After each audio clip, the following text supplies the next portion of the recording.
Hey, Converted Man here. Okay, let's do 9 and 10. Here we go. When we last left off, we had a lot of logical fallacies. Put up that logical fallacy counter. I don't remember how many logical fallacies there were. Logical fallacies. Let's just get right into it. Number 9. The God of the Bible is evil.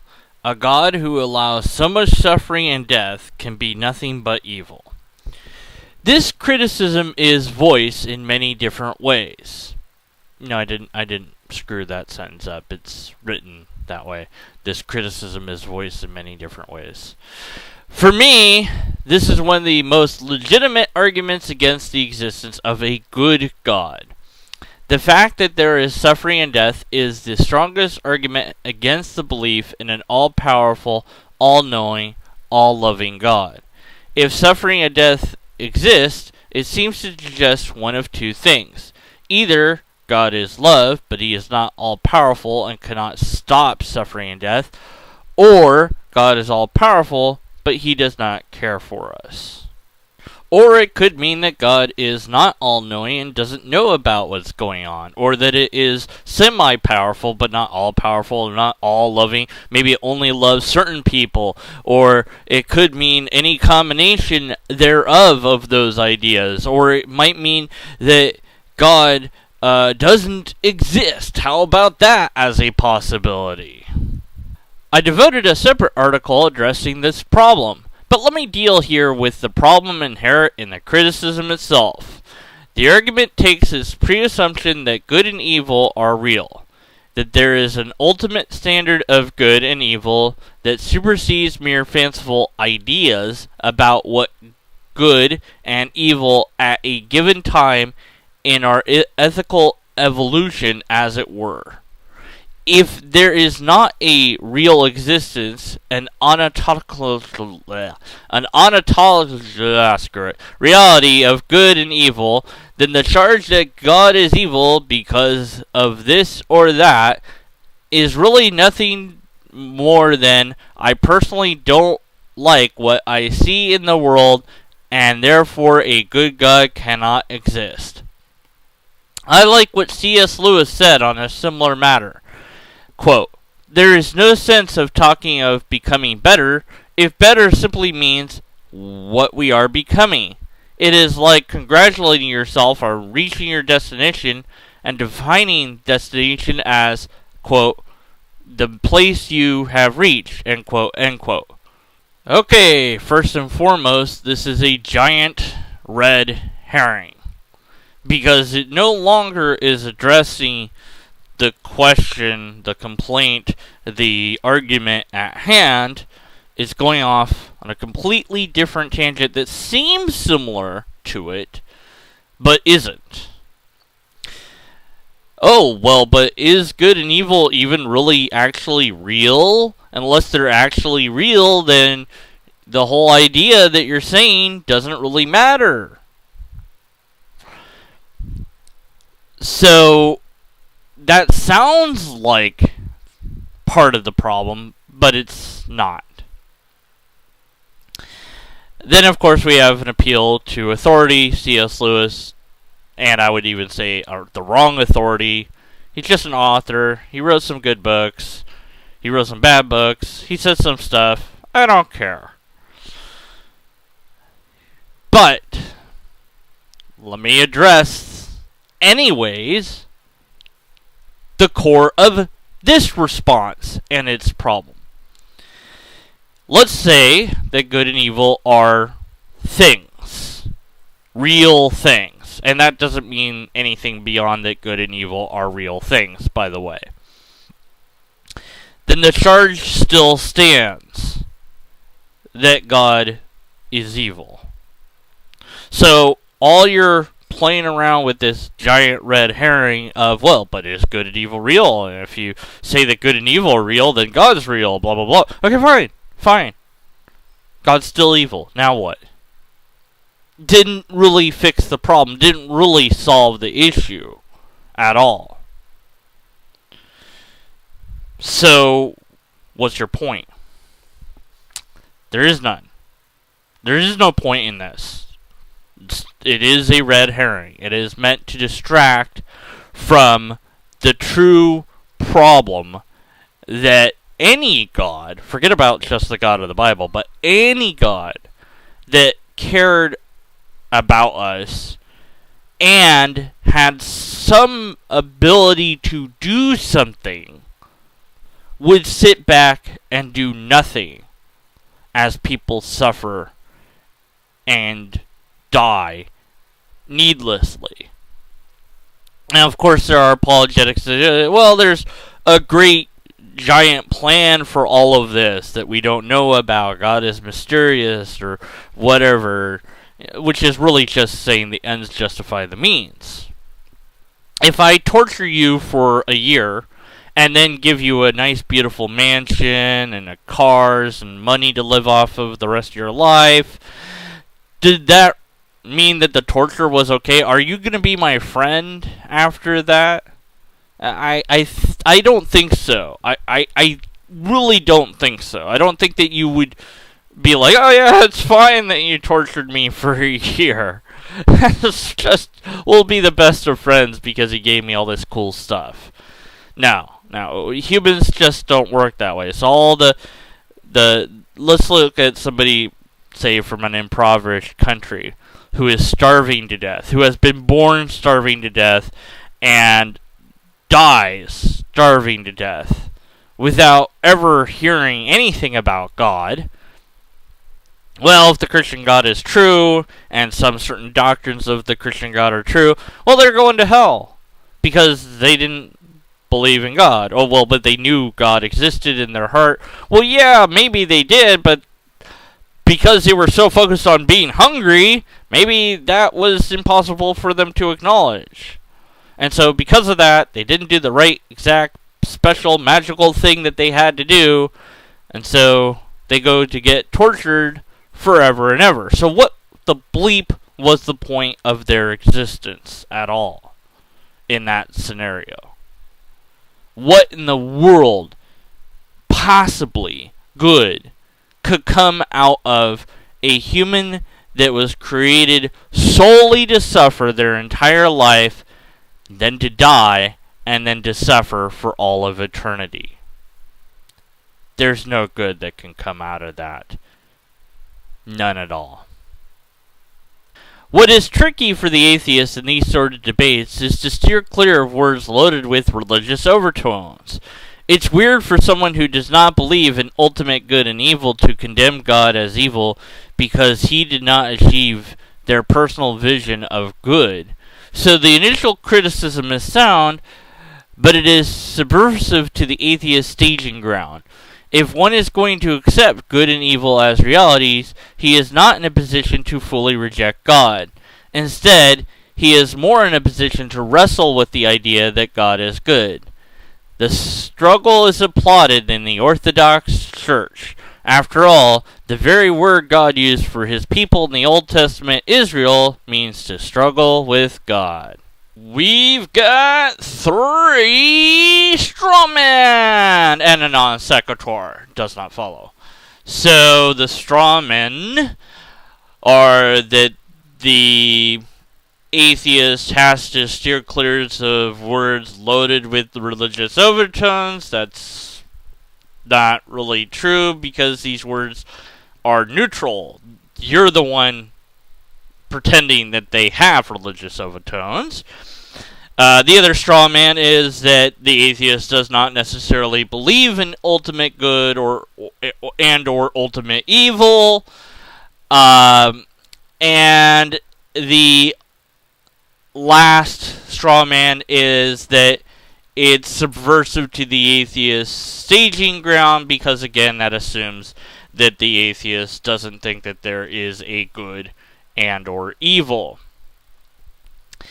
Then we have the non sequitur suggesting that it doesn't put them in a position to say that God is good or evil, but it just puts them in a position to wrestle with God. How does there being actual good and actual evil equal that there's an actual God? There's nothing to suggest that that's the case. There is no string of connection from one to the other. And you know what? I'm going to go ahead and add circular reasoning to this, because I don't care what the Old Testament says. I don't care if Israel means to struggle with God. And that's just, I'm going to add irrelevant too. So that's another two I'm adding to this as well. So screw those things. Screw this response. Screw it hard, and not in a good way. Before I go on to number 10, let me take a moment to really address the core here of the charge that God is evil. If God exists, it is either evil, or it doesn't care, or it doesn't have enough power, or some combination thereof. But I think evil certainly sticks. And just going, but then if there's a really good and real evil, then that means God's exists. Ha ha ha ha. Fine. The charge still stands. God is evil. It can't be good at all. No matter how you try to spin it, it can't be good. And I've heard people try to spin it all. Well, God has an ultimate plan for everything. And, all this is for the greater good. And you don't know what God's plan is. Like I said, with the starving child that, grows up and starves and dies and goes to hell, what sort of plan was there for that? What sort of divine purpose did that serve? In fact, what sort of purpose does anybody going to hell for all time serve? And maybe you don't believe in hell. Fine, okay. What did the purpose of them not getting to get to heaven serve? Maybe they just die. Only the people that believe the right special thing get to see heaven. Well, what was the point of their life in that system? Why did God create them? Just to have them stop existing and not even get to know that they were wrong at all. Maybe you believe that everyone's actually saved, so none of this really matters in the end, and we don't need to believe in God at all because we're all going to be saved and it's fine. Although I still hope that there would be some sort of button I could hit that would get me out of it just in case I get bored or tired of existing. In other words, I want the option to suicide if the afterlife is boring. Let's have a thought experiment here. You are a scientist with a tremendous amount of equipment at your disposal. You're the smartest scientist that has ever lived. And you invent a machine that can accurately predict the future to 100%. You invent a machine that will create humans. And the humans that you're about to create are going to do all sorts of evil, wicked, and vile things. And you know that they're going to do that because you have the machine that predicts what they're going to do 100%. Yet, you create them anyways. Then, as you sit back in your laboratory and watch them do sick and evil, twisted, vile things, you realize just how stupid it was to create them in the first place, and so you create a machine that will cause a downpour of rain for long enough to flood every single thing and drown all those wicked and evil people that you yourself created. Now, this happens, this occurs. Obviously, your lab was safe. But, although those people were drowned, other people weren't. Us, the normal society, just living on our own, doing our own stuff. We were high enough ground. So we come and we capture you and we put you on trial for crimes against humanity because that is exactly what you've done. You created life knowing that it would do evil, wicked, vile things. And then you exterminated that life by drowning it. You could have exterminated it in a different way, but the very fact that you created it at all raises all sorts of questions about why in the world would you do that? What were you thinking? You knew that they were going to be evil. So why did you do that? What purpose did it serve to make them and then kill them in a pretty messed up way? Because drowning isn't fun. is that person gonna be innocent in that trial? I doubt it. I think we're gonna find them guilty. I don't know what their sentence is gonna be. Perhaps it should be ironic. Perhaps we should drown them to death as their sentence. Although that wouldn't be right, but I don't know what else to do to them at this point. Are they evil? Yeah, what they did was certainly evil. Are they sadistic? Are they a sociopath? I think so, yes. There's something wrong with that person that they did that. Well, the apologist says as I finish my thought experiment, that's not really God.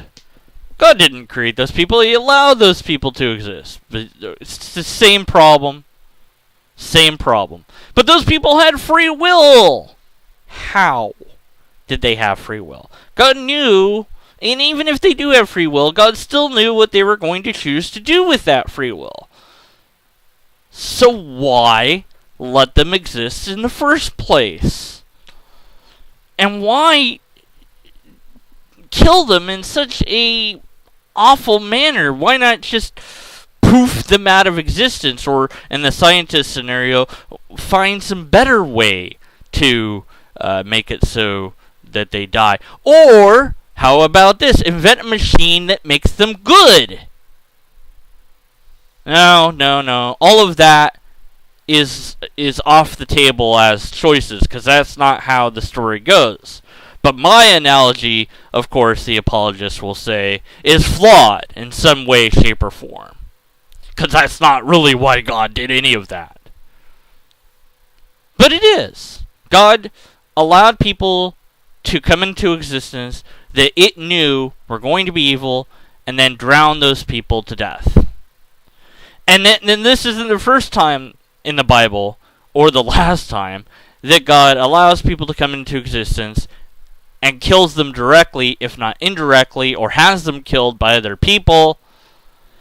And then we get the concept of hell that's introduced later on, which was added to the New Testament, wasn't there originally, where God's going to punish anybody that didn't do the right special magical thing forever and ever and ever, because reasons. Because God can't be all just unless God punishes people forever and ever and ever. Although he can't be all merciful if he's punishing somebody forever and ever and ever. But nonetheless, reasons. God's mysterious, you see. There's no way to square this square into the round circle. But yet, apologists continue to try. There is suffering in the world. Forget about evil. There's suffering on wide scale. We have first world problems. We have problems about social justice warriors and what the word feminism really means or not. Whether or not you should wear this or that shirt. We have first world problems. We don't have the real problems of starvation, privation, lack of freedoms, although we're having some of those problems. We don't have the problems that other places do. We are, in many ways, way better off than other people are. Keep that in mind the next time somebody starts to complain again about feminism or Gamergate or hashtag give all your money to women or Shirtgate or whatever other social justice warrior said this or this YouTuber did that or I don't like what they said oh woe is me, I'm being persecuted because I'm being challenged on my ideas. And yet I'm not presenting any data myself. I'm just saying that these things are true and hoping that you believe me, and I'm not giving any good arguments to why. And before you get all emotional about all of that, just remember that somebody somewhere is starving to death as you make your video or type your response on your computer or even at a library computer that you have access to thanks to the infrastructure that we have that they don't. If we, mere humans, can get that easily distracted by pathetic problems, we can be forgiven for that because we are humans. Because our problems seem more bigger than their problems. We can do something about these problems, even though we're turning mountains out of molehills. And we can be, to some degree, forgiven of that. But only if we grow up and grow out of that mentality. Otherwise, we're just children. Children complaining that my favorite toy was taken and they won't give it back, or that they won't share, or whatever other problem that seems to be the biggest problem I've ever encountered. There are real problems. Religion is a real problem, especially when it's involved in politics. What are we doing about it? Well, all we can do about it, at least from YouTube's perspective, is to talk about these issues, to show people how logically incoherent their ideas are, to get people to critically think. What about those other problems? We have to come together and do something about those other problems, because God certainly isn't doing anything to solve any of the problems at all, period. So even if God exists, all we have is each other. Let's not forget that. We need to solve all our problems, not with bigger problems, but with big solutions.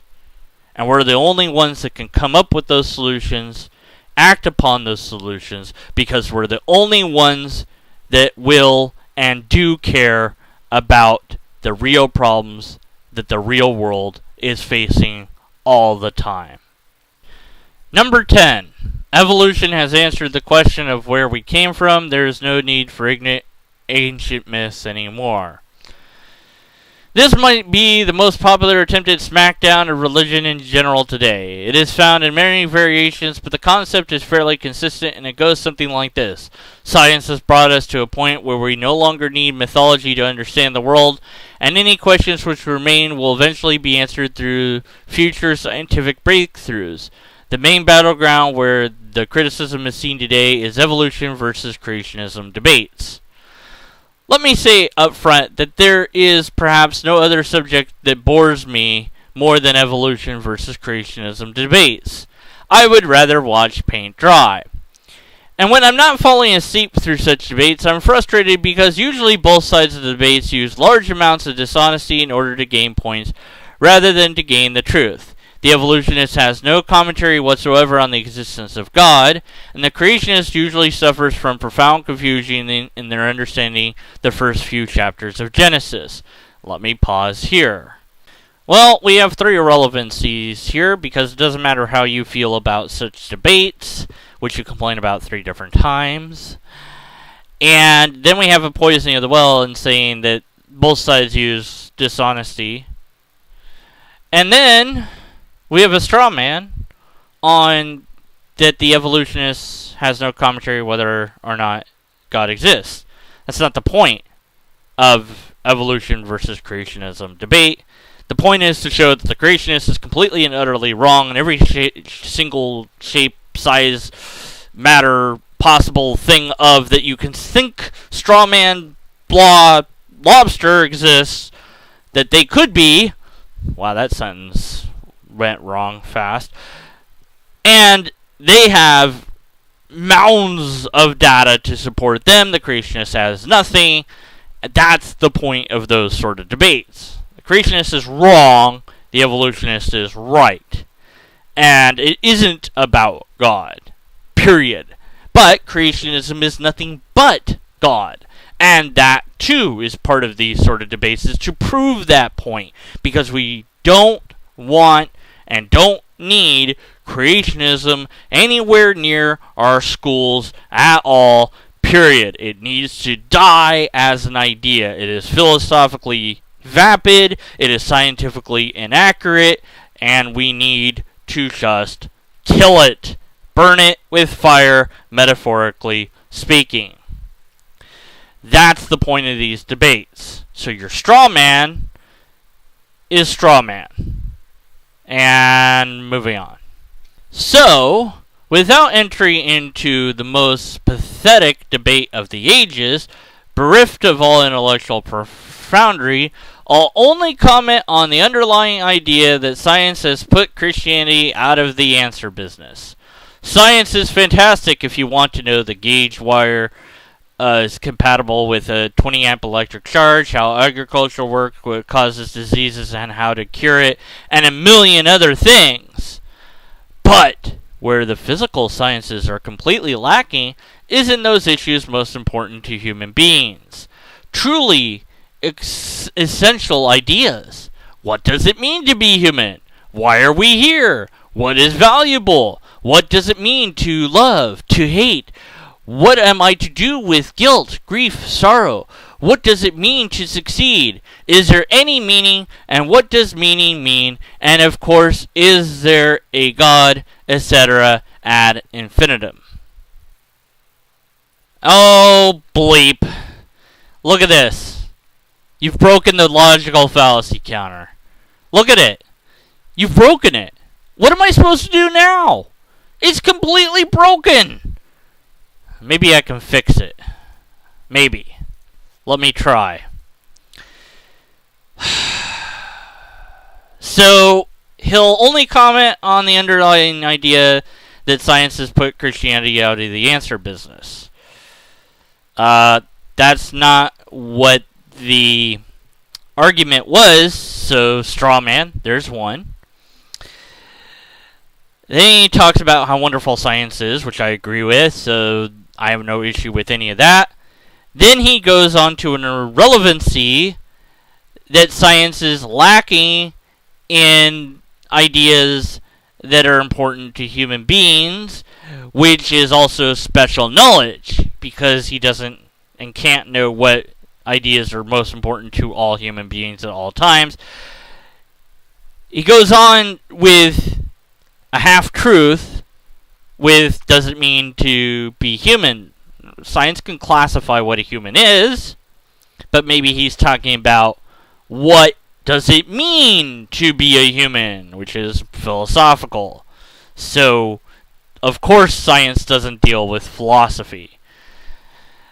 Why are we here is a relevancy. It assumes that we are here for a why, and it is a philosophical matter, not a scientific one. What is valuable is another relevancy, because that is a subjective idea. It is something in the vein of philosophy. We have a half-truth, which is, what does it mean to love? Well, science answers that. It's a chemical reaction that occurs. But he's trying to mean, like, how do I know I'm in love kind of thing, I guess. So it's kind of true, but it's not. Another half-truth was the hate. Again, chemical reaction. Then he asks some more questions that are half-truth, half-truth. That's 10. 11, 12, half-truth. And with guilt, grief, and sorrow. Those things can be addressed by psychology, which is within science. But it's sort of true because, again, he's waxing philosophical on those ideas. So, yeah, it's kind of true, but it's kind of not true. Then, what are we, 13? What does it mean to succeed is another relevancy, because succeed is subjective, so it's in the realm of philosophy, or even in the realm of perhaps business. So, there's philosophies for that. Then another relevancy, is there any meaning? Assumes that there's meaning. And what does meaning mean? Which is another relevancy, because it assumes that meaning means something, and that's a philosophy, not a science. And that there's a God, which is actually something that science could address. In a moment I'll get to why. And then we have an infinite amount of fallacies because you say ad infinitum, and I don't know what to do with that. Thus the thing broke. But I'm just going to say that that's another irrelevancy that you go off into plus infinity logical fallacies. So that is 16 logical fallacies plus infinity. As far as where we came from, evolution has barely scratched the purely scientific surface of the matter. Even if the whole project of evolution has an account of our history was without serious objection, it would still not answer the problem of the origin of life, since the option of natural selection as an explanation is not available when considering how dead or inorganic matter becomes organic. Even more complicated is the matter of where matter came from. The Big Bang is not an answer to origins, but rather a description of the event by which everything came into being, i.e., it is a description of a smoking gun, not the shooter. That's it! My top 10 lists. Thanks for reading. Cheers. And what a pathetic way to end a very pathetic top 10 list by confusing abrogenesis and evolution, by appealing to personal incredulity, and by basically lying that it's only scratched the surface, and as you conflate evolution with the origin of life, and then also confusing the Big Bang with the origin of matter, and then make a false analogy, so plus some number. I don't know. Screw it. It's plus a lot at this point. Dead or inorganic matter becomes living matter. No. Oh, stop. You don't know abrogenesis. Abrogenesis is not evolution. So, of course, it doesn't address that. Because it doesn't. And it's not. There is no serious objection, or any objection that can be taken seriously against evolution. Just objections that you think are serious. I forget what the latest percentage of scientists that agree with biological evolution is, but it's way more than the low percent that disagrees, and the only reason why anybody disagrees is religious reasons, not scientific ones. And whenever we go into that boring debate, we find out that they have nothing to offer. I'll go with Bill Nye on this. We would only need like one piece of evidence to show that we're wrong, and we would go with it, because that's how science works, and you don't have any evidence at all. And as far as origins, Big Bang explains how things came to be, but we don't know how the Big Bang banged! And so it's an appeal to ignorance. We're gonna figure that out. What are you going to do with this God of the Gaps, which is what this is, when we figure that out? Just going to move the goalpost back. That's it. Let's just say that we had abrogenesis figured out. You would just complain, oh, but that doesn't explain that. Yeah, sure, we know the Big Bang started because of blah, but now we don't. But where did blah come from? That's got to be God. You'd still do it. You would still do it.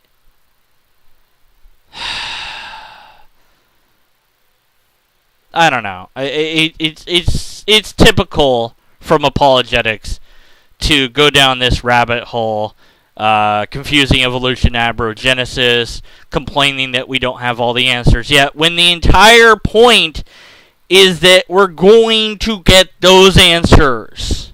If anything is going to get us the answers, it's going to be science, not ignorant, ancient myth.